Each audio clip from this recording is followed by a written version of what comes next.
Hello friends, welcome back to our channel. ఈరోజు మన వీడియోలో గోంగూర చికెన్ ఏ విధంగా చేయాలో చేసి చూపిస్తాను. ముందుగా కడాయి పెట్టుకొని ఆయిల్ వేసుకొని ఆయిల్ హీట్ అయ్యాక మసాలా అన్నీ వేసుకుందాము. షాజీరా, ఇలాచీ, చెక్క, లవంగ ఇవన్నీ. ఆ తర్వాత కడిగి పెట్టుకున్న చికెన్ని యాడ్ చేస్తున్నాను. చికెన్ ఆయిల్లోకి వేసిన వెంటనే ఉప్పు, పసుపు వేసి కలిపేసుకుందాం. ఈ విధంగా కలిపేసుకొని చికెన్లో ఉన్న వాటర్ అంతా కూడా బయట వచ్చేలోపు మనము గోంగూరని ఒక చిన్న బౌల్లో వేసుకొని ఒక గుప్పెడు గోంగూరని ఉడికించి పక్కన పెట్టుకుందాం. చల్లారిన తర్వాత దాన్ని పేస్ట్ చేసుకోవాల్సి ఉంటుంది. ఈలోపు ఆనియన్, టమాటో, అల్లం వెల్లుల్లి, కొత్తిమీర, పుదీనా పేస్ట్ చేసి చికెన్లోకి వేసుకుందాము. కొత్తిమీర, పుదీనా ఎక్కువ వేసుకోండి, ఎందుకంటే గోంగూర కూడా వేస్తున్నాం కదా, గ్రీన్ కలర్గా చాలా బాగుంటుంది టేస్ట్.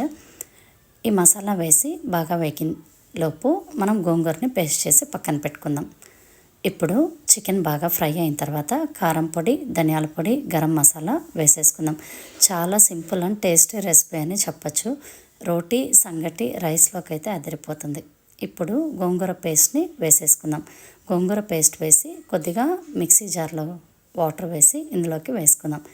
చికెన్ ముక్కలంతా కూడా బాగా ఉడికి ఆయిల్ అంతా సపరేట్ అయినప్పుడు మనము సర్వింగ్ బౌల్లోకి తీసేసుకోవడమే. టేస్ట్ అయితే వేరే లెవెల్లో ఉంటుంది. తప్పకుండా మీరు కూడా ట్రై చేయండి. అంతేకాకుండా ఇది చాలా ఈజీ కూడా.